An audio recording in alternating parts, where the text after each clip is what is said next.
Hello YouTube, this is Morgan Airspeed Prime here with my next Avatar news update video. So we've got a couple of updates on Netflix Avatar, just in terms of like things moving around. We know quite a bit more now than after just the initial kind of reports from yesterday. But also we have, as a kind of separate piece of news, there's a new Avatar deck building game, board game, that we'll go through as well. So, most of these reports here come from Night Edge Media, so I'll have all the links to these articles down below, so definitely check them out. But the first one here is just in relation to what was in some of the articles from yesterday, mentioning that Albert Kim will move into an executive producer role for the series, as we get our new showrunners, of course. But then we also have the idea of Kim is part of the Percy Jackson series as a executive producer also, and doing other stuff for Disney. So what exactly is happening here? That was a bit of a weird one, where it's like he's stepped down from showrunner, but he's still an executive producer, but then he's also working for Disney. So it's like, is he still actively involved with Avatar, or is this just like he's leaving but he's still going to be credited on season 2 for playing some sort of a role, whether it just be because he was essential to like creating the show as it was initially, or something like that? Because the reports seem to be that like he isn't really involved with it anymore, but I guess it is probably just a credit type thing, because as people have pointed out, executive producer is one of those roles that can either mean super important, or it's a bit of a like, okay, you're an important person, we're giving you an important title, but like, how much did you actually do type situation. So hard to exactly say, because there's some weird timing stuff going on here, but it does seem like he's not really involved with season 2 is the kind of takeaway here. The other thing I want to point out here, and this has been an interesting rumor that people pointed out to me, that some of the other reports mentioned this.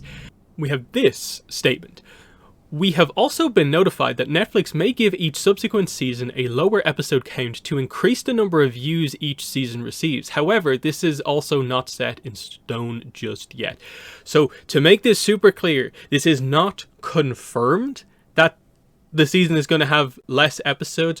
It's just that the reports where some of this information is coming from is suggesting that at the very least it has been discussed, it's been thrown around, that maybe the seasons might have lower episode counts, with the aim of getting sort of more views on episodes on the season overall, rather than it being, I suppose, maybe spread out across so many episodes, whatever the logic is. Obviously, from a just wanting the show to be the best it can be perspective, it's not great to see maybe a focus being very much just given to views over quality. When I think pretty much everyone is in universal agreement of like, if you watched season 1, what the show needs to succeed is probably more episodes, not less episodes. That basically 8 episodes for season 1 wasn't enough. They did their best with the writing to kind of morph it into something that at least got across the general idea, but it really didn't have any room to breathe. And a lot of the just more subtle character moments didn't really get to come out, because we had to be focused on the plots of the individual episodes and the main character arcs, that we didn't get to just see the characters have fun times basically sometimes. So more time is definitely needed. So I don't really get this. Like, obviously their logic is based on views, but to me, if they actually go ahead with this, that's a major criticism. I don't know how anyone could possibly view this as being in any way a positive. Maybe you have a lot of faith in the writers that they can make it work, but I just don't see for book 2 how they're going to do an adaptation that in any way is like better than what they did in season 1, like trying to improve the series. How less episodes will make that happen. It's already going to be a huge challenge, I think, if they have 8 episodes like season 1 to make it happen. Trying to do it in less, like maybe going from 8 to maybe 6 episodes, just seems crazy to me. Even if the episodes are maybe longer, that's not really the problem. You need more chunks rather than longer but less chunks. That's what is actually needed, because you need more kind of starts of episodes, basically, so you can be in a different kind of situation.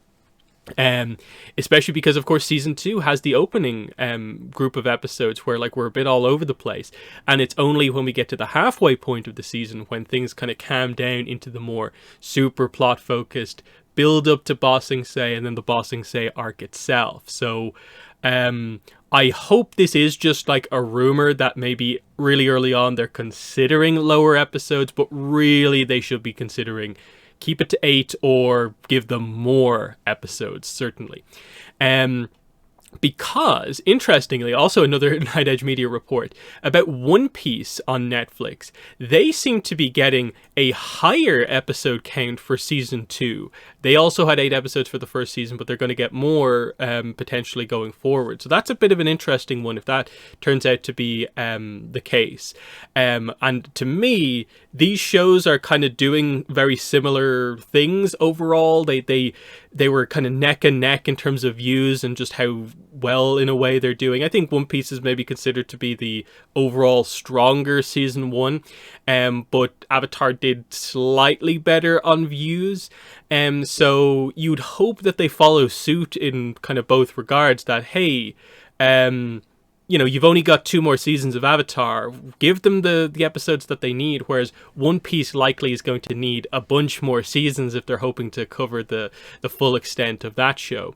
And then as a fun kind of other kind of point as well, that like there's also been showrunner changes on One Piece as well. So just in general, some of the Netflix stuff, a lot of moving around is kind of happening here, which is just interesting to think about.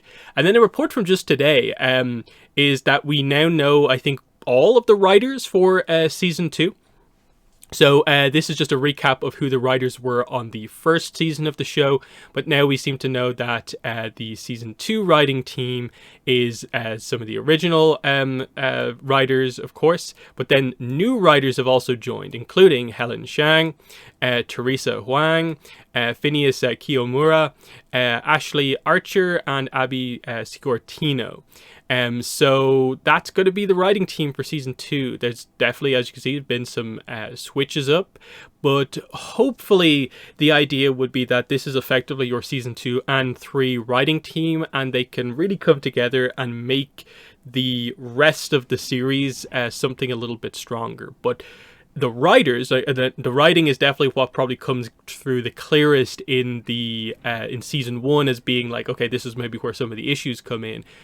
But if from above the writers a decision is going to be made to give the writers less episodes, you're putting a lot of pressure on them then to do more with less, and then that's going to come through and affect, you know, what the actors are maybe able to do. Like, can their character arcs come through in less episodes? And you can see just that kind of rolling effect if they make a bad decision high up. Like Netflix are just like, hey, you only get a couple of episodes, but we still want you to do it as good as you can. It's an interesting one. So my hope is that they maybe follow in the One Piece direction. It seems like One Piece might get more episodes. I hope Avatar does as well, because I think it is just a major bad decision if they decide to go for less episodes going forward. So, moving out of the way of Netflix Avatar, we'll go into the new deck building game that we learned about. So this is an article on Polygon. They seem to get an exclusive kind of first look at this game. So it's called Avatar: The Last Airbender Aang's Destiny. It's a 2 to 4 player game, though as with most games like this, there probably is a way to play it solo.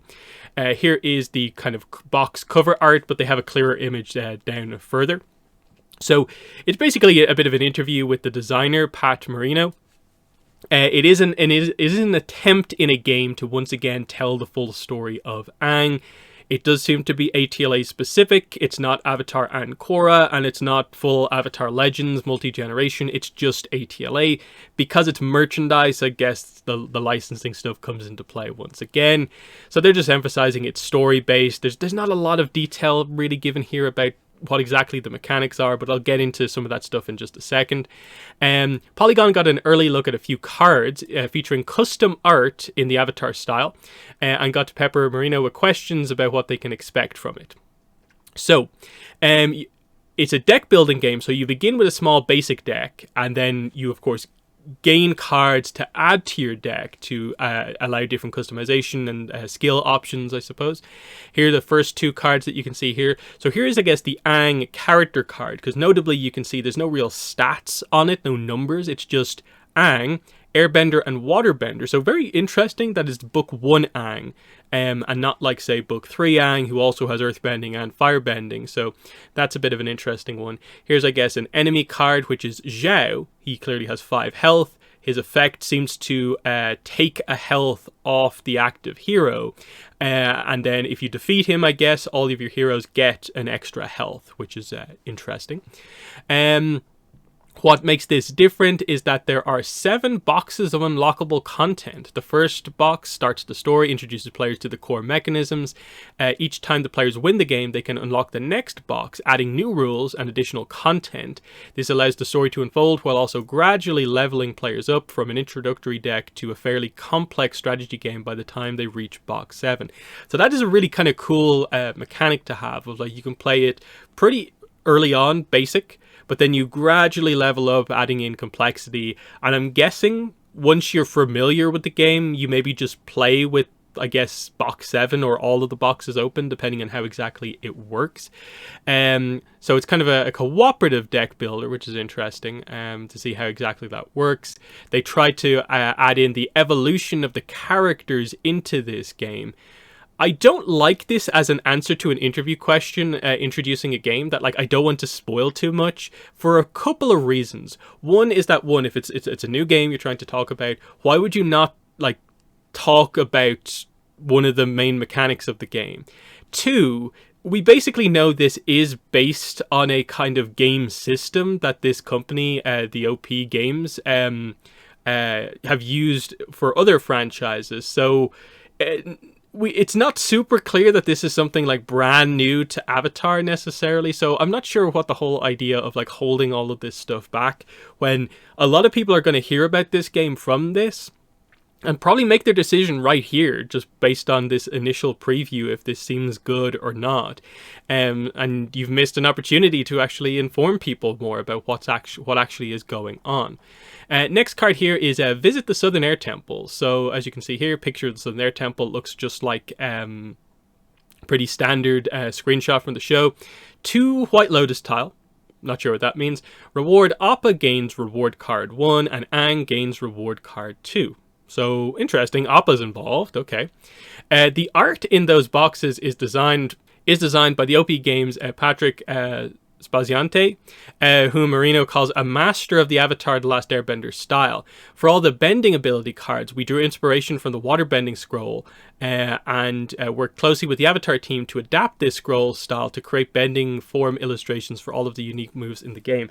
That seems really cool, but it also makes me go, for this article, why didn't you give them one of those preview cards? Like, it's one of the few details you actually give in this interview is talking about how we have someone who's really good at Avatar art, and we worked with basically Avatar Studios to make all of these technique cards done in basically waterbending scrolls form style.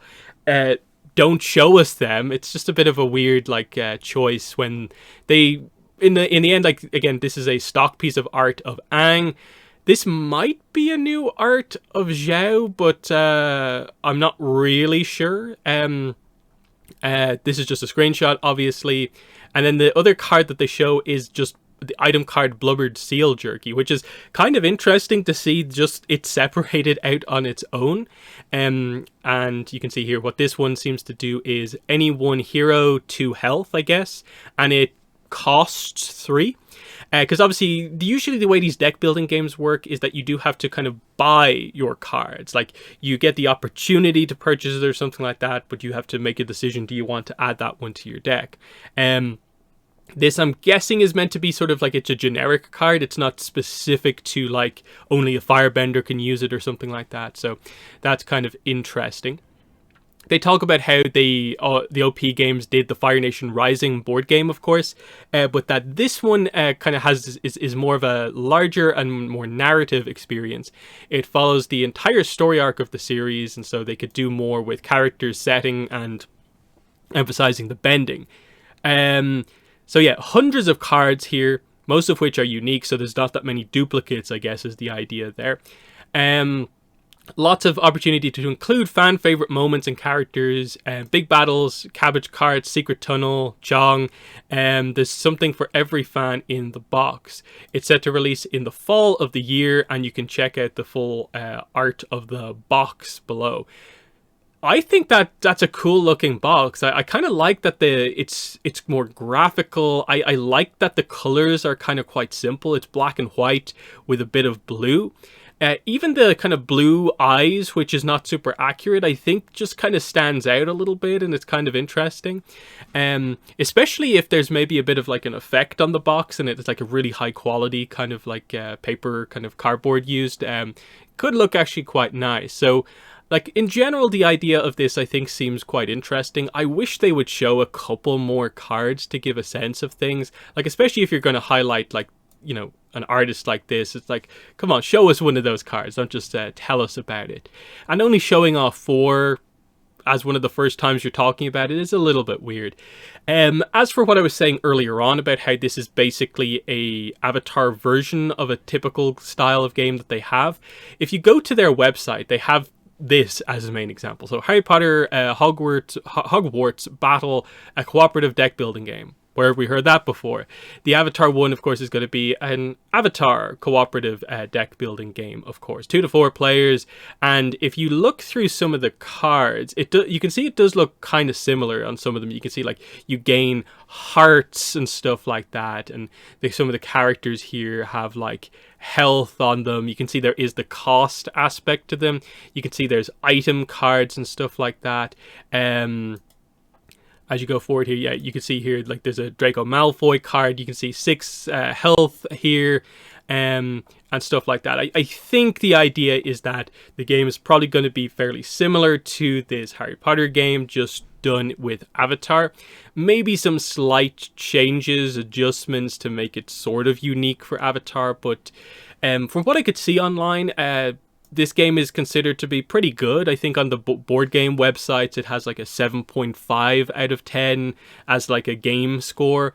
And some of the other versions of this that they've done, I think is like Toy Story, which also has roughly, I think it was a 7.4 out of 10. So it seems like it's a good game, maybe not the absolute best, but you know, that's still a pretty positive score. So definitely one I want to keep an eye on. I like card games. I've in recent years grown to like deck building games especially, so if we see more cards, and this is shaping up quite well, especially if there is quite a bit of new art as they kind of talk about here, wait, where is it, here, that could be quite interesting, and I like that, like it's 250 cards, there's going to have to be some interesting stuff here.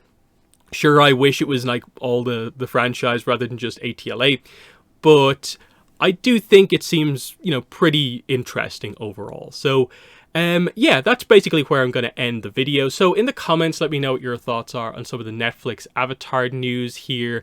I suppose mainly just stuff like, you know, the rumor about the lower episode count. What do you make of this? Surely they're not actually going to go ahead with this. I hope it's just something that got discussed briefly, but they decided against, because that would be crazy.